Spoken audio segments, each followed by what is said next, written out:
పిల్లలు కావాలనే మీ కలను నెరవేర్చుకోండి. మొదటి కన్సల్టేషన్, మొదటి స్కానింగ్ ఉచితం. వివరాల కొరకు హెగ్డే ఫెర్టిలిటీని సంప్రదించండి. నమస్తే, నేను విజయ్. చైనాలో మరో వైరస్ ఇప్పుడు కలవరపెడుతుంది. ముఖ్యంగా చైనాలో ఈ కొత్త వైరస్ రావడంతో అక్కడ ఉన్నటువంటి చాలామంది రోగులంతా కూడా హాస్పిటల్లో జాయిన్ అవుతున్నారు. సో దీనికి సంబంధించి అసలు ఈ వైరస్ ఏంటి? HMPV virus. ఈ వైరస్ కోవిడ్-19కి సంబంధించినటువంటి వైరస్ లాంటి లక్షణాలనే కలిగి ఉంది. దీనివల్ల ఎలాంటి ప్రమాదం ఉంటుందో మనతో పాటు లైవ్లో వివరించడానికి స్క్రీన్ మీద ఉన్నారు డాక్టర్ విజయ్ భాస్కర్ గారు. సార్ నమస్తే. సార్ నమస్కారం. సార్ అసలు ఈ హెచ్ఎంపివి వైరస్ అంటే ఏంటి? దాని గురించి కొంచెం డీటెయిల్డ్గా ఒకసారి మాకు ఎక్స్ప్లెయిన్ చేయగలుగుతారా మా వ్యూవర్స్కి? హెచ్ఎంపివి వైరస్ అన్నది ఇట్స్ నోన్ వైరస్ అండి. ఇది హ్యూమన్ మెటా న్యూమోనియా వైరస్ అనుకోండి. ఇట్ ఈస్ లైక్ ఇక్కడే మీకు అర్థమైపోయింది. న్యూమో వైరస్ అంటే ఇట్స్ కన్సర్న్ టు లంగ్స్, ఊపిరితిత్తుల వ్యాధి. ఇది కోల్డ్ వెదర్స్ లో, వింటర్ సీజన్స్ లో ఎక్కువగా వ్యాప్తి చెందుతుంది. ఈ వైరస్ ఆర్ఎన్ఏ వైరస్. ఈ వైరస్ యూజువల్ గా మనకు దగ్గు, జలుబు, గొంతు నొప్పితో స్టార్ట్ అయ్యి అప్పర్ రెస్పిరేటరీ సిమ్టమ్స్ కనపడతాయి. ఆ తర్వాత ఇఫ్ ఇట్ ఈస్ నెగ్లెక్టెడ్ దాన్ని లోవర్ రెస్పిరేటరీ ఇన్ఫెక్షన్ గా వ్యాప్తి చెందే ప్రమాదం ఉంది. సో ఈ వైరస్ యూజువల్ గా ఈ చిల్డ్రన్స్ లో ఎక్కువగా వ్యాప్తి చెందుతుంది. అంతేకాకుండా అబోవ్ 60 years ఉన్న వృద్ధులలో, ఓల్డ్ ఏజ్ వాళ్ళల్లో ఎక్కువగా వ్యాప్తి చెందుతుంది. ఇది ఈ వైరస్ యొక్క లక్షణాలు బేసిక్ గా రెస్పిరేటరీ ఇన్ఫెక్షన్ గా భావించడం జరుగుతుంది. సో ఇందులో మనము ఈ వైరస్ లో ఎక్కువగా చూస్తే, దీని యొక్క షేప్ చూస్తే మీకు కనబడేది ఏంటంటే, చూడండి, ఈ వైరస్ యొక్క వ్యాప్తి అన్ని వైరస్ ఒకే విధంగా కనబడ్డాయి. ఇందులో స్పెసిఫిక్ గా ఈ వైరస్ మనకు డిటర్మైన్ అయ్యేది సరౌండింగ్ ఈ మధ్యలో ఆర్ఎన్ఏ వైరస్ ఉంటుంది. ఒకసారి జూమ్ చేసి చేయగలరా? సో ఈ వైరస్ యొక్క చూడండి వ్యాప్తి చెందేది హ్యూమన్ మెటా న్యూమో వైరస్ అనేది ఇలాంటి మార్ఫలాజికల్ చేంజెస్ తో ఉంటాయి. ఇది ఎక్కువగా ఫ్లూ, న్యూమోనియా లేకపోతే ఇన్ఫ్లుయెన్జా వైరస్ లాగానే ఉంటుంది. దీని యొక్క వ్యాప్తి మాత్రం ఇప్పుడున్న హెచ్ఎంపివి చైనాలో ర్యాపిడ్ గా వ్యాప్తి చెందుతోందనే ఒక ఆందోళన మనకు తెలియవచ్చింది. కాబట్టి ఈ యొక్క వైరస్ చైనా నుంచి ఇప్పుడు వచ్చే ట్రాన్స్పోర్టర్స్ ఎవరైతే వస్తారో దాని నుంచి ఇక్కడ వ్యాప్తి చెందే ప్రమాదం. ఇది దాదాపుగా 5 నుంచి 7 రోజుల వరకు మన బాడీలో ఉంటుంది. ఈ బాడీలో వైరస్ 7 రోజుల తర్వాత ఆటో ఇమ్యూన్ సిస్టమ్, అంటే మన బాడీలో ఉన్న రోగ నిరోధక శక్తి బలంగా ఉంటే పర్వాలేదు. బలహీనత ఉంటే ఈ యొక్క వైరస్ హెచ్ఎంపివి వైరస్ అనేది వ్యాప్తి చెందే ప్రమాదం ఉంటుంది. సో దీని ఇంక్యుబేషన్ పీరియడ్ 5 నుంచి 7 రోజులు. 7 రోజుల తర్వాత మన రోగ నిరోధక శక్తి అనేది ఏం చేస్తుందంటే యాంటీబాడీస్ ప్రొడ్యూస్ చేస్తుంది. యాంటీబాడీస్ ఈ వైరస్ లాంటి యాంటీజెన్ ని నాశనం చేస్తుంది. అంటే మనకు టీ సెల్స్, బి సెల్స్ అని మనకు బాడీలో ఇమ్యూన్ సిస్టమ్ లో డెవలప్ అయ్యి అప్పుడు ఆ టీ సెల్స్ అనేది ఇమ్మీడియట్లీ ఒక యాంటీబాడీస్ లాగా ఒక ర్యాపిడ్ యాక్షన్ ఫోర్స్, అంటే పోలీసులలో, మిలిటరీలో ర్యాపిడ్ యాక్షన్ ఫోర్స్ ఎలా ఉంటుందో అలా ఈ యొక్క టీ సెల్స్ ఇమ్మీడియట్లీ మన ఈ వైరస్ యొక్క వ్యాప్తిని కంట్రోల్ చేస్తుంది.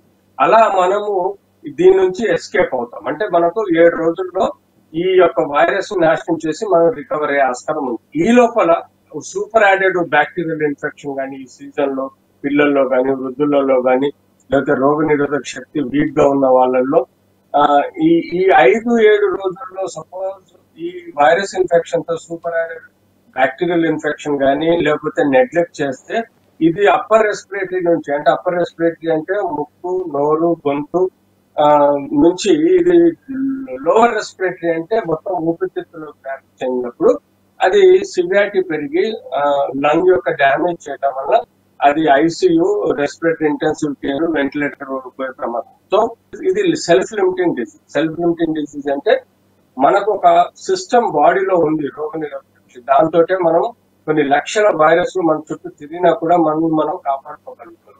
సో ఎవరికైతే స్ట్రాంగ్ ఇమ్యూనిటీ సిస్టమ్, రోగ నిరోధక శక్తి ఉంటుందో అలాంటి వాళ్ళల్లో ఇది ఈజీగా 5 నుంచి 7 రోజుల్లో తగ్గే ఆస్కారం ఉంటుంది. భయపడాల్సిన అవసరం లేదు.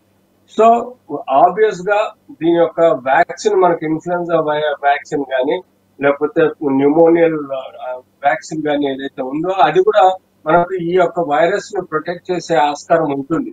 సో ఎవరైతే పిల్లలు న్యూమోనియా వైరస్ తీసుకున్నా, ఇన్ఫ్లుయెన్జా వ్యాక్సిన్ తీసుకున్నా, న్యూమోనియా వ్యాక్సిన్ తీసుకున్నా కూడా ఇవి డెఫినెట్లీ ప్యారలల్ గా ఈ వైరస్ నుంచి కాపాడే ఆస్కారం ఉంటుంది. సో బేసిక్ గా ఇది కోవిడ్ లాంటి డేంజరస్ వైరస్ కాదు. అలాగే ఇతరత్ర వైరస్లు ఏవైతే ఉన్నాయో మనం న్యూమోనియా కానీ, ఇన్ఫ్లుయెన్జా కానీ వైరస్ ఈక్వల్ గా ఇది మన బాడీలో మనకి టెంపరరీ డిజీజ్ ప్రమోట్ చేసి మనకు సమస్యలు సృష్టించే ఆస్కారం ఉంటుంది. డాక్టర్ గారు, ఈ వ్యాధి ఒకవేళ మీరు అన్నట్టు ఈ వైరస్ సోకితే ఈ హెచ్ఎంపీవీ వైరస్ ని ఎలా ఐడెంటిఫై చేయాలి? దీనికి సంబంధించి ఏదైనా ప్రత్యేకమైనటువంటి పరీక్షలు ఏమైనా ఉంటాయా? Absolutely RTPCR test is the only test అండి. ఆర్టీపీసీఆర్ టెస్ట్ చేస్తేనే దీని యొక్క వైరస్ మా జీన్ స్టడీ చేయడం, తద్వారా దీని యొక్క స్ట్రెయిన్ ఏ రకమైన స్ట్రెయిన్ ఉంది, ఇది ఆర్ఎన్ఏ సంబంధించిన వైరస్ కాబట్టి దీని యొక్క మార్ఫలాజికల్ స్ట్రక్చర్ వలన, స్ట్రెయిన్ యొక్క స్ట్రక్చర్ వలన దీన్ని ఐడెంటిఫై చేస్తాము. ఇది ఓన్లీ ద ఆర్టీపీసీఆర్ టెస్ట్ ద్వారానే చేయగలరు.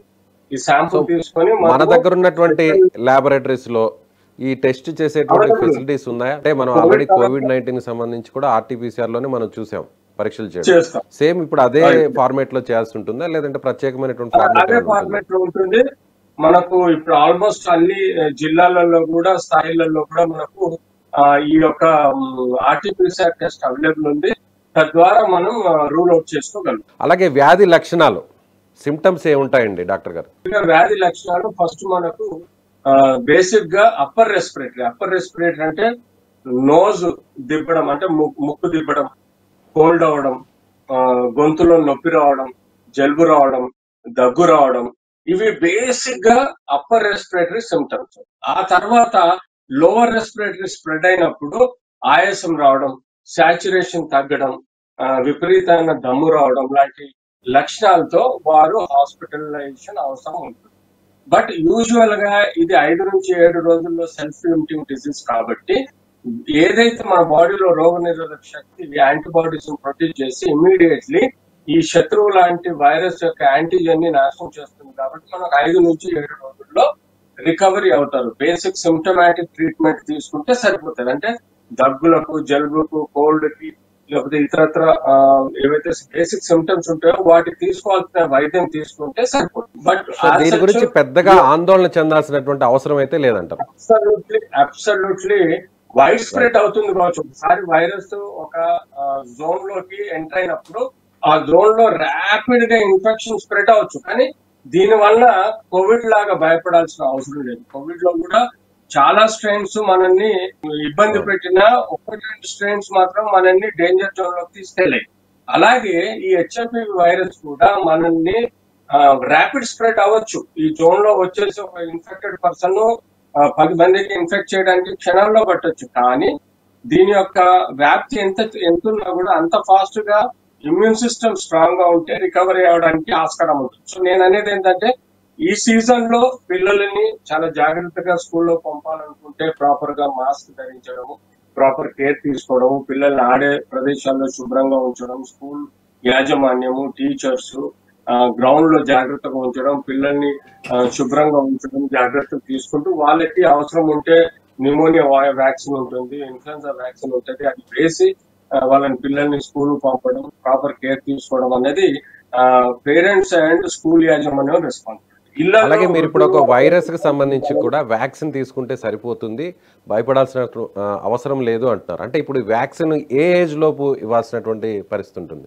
యూజువల్ గా మనం ఇప్పుడున్న న్యూమోనియా వ్యాక్సిన్ ఏదైతే ఉందో అది అన్ని ఏజెస్ లో మనము ఇవ్వచ్చండి. ఈవెన్ అడల్ట్స్ కూడా ఇప్పుడు న్యూమోకాకల్ వైరస్ వ్యాక్సిన్ అవైలబిలిటీ ఉన్నది, ఇన్ఫ్లుయెన్జా వ్యాక్సిన్ కూడా అవైలబిలిటీ ఉంది. కాబట్టి తద్వారా మనకు యాంటీబాడీస్ మన రోగ నిరోధక శక్తిలో యాంటీబాడీస్ ప్రొడ్యూస్ చేయబడి ఉంటాయి. వాటి వల్ల మనం వాటిని బి సెల్స్ అంటామండి. బి సెల్స్ అంటే రిజర్వ్ పోలీస్ లాగా ఉంటుంది. ఎప్పుడైతే ఈ వ్యాక్సిన్ వల్ల మనకు బి సెల్స్ బాడీలో ప్రొడ్యూస్ అయి ఉంటాయి, ఎప్పుడైతే ఈ వైరస్ మన బాడీలో ఎంటర్ అవుతుందో అది మెమరైజ్ సెల్స్ ద్వారా రికగ్నైజ్ చేసుకొని ఈ యొక్క స్పెసిఫిక్ వైరస్ ని ఈ యొక్క vaccine B cells, T cells ని ప్రొడ్యూస్ చేసి యాంటీజెన్ ని నాశనం చేసే ఆస్కారం. Right sir, thank you so much doctor గారు.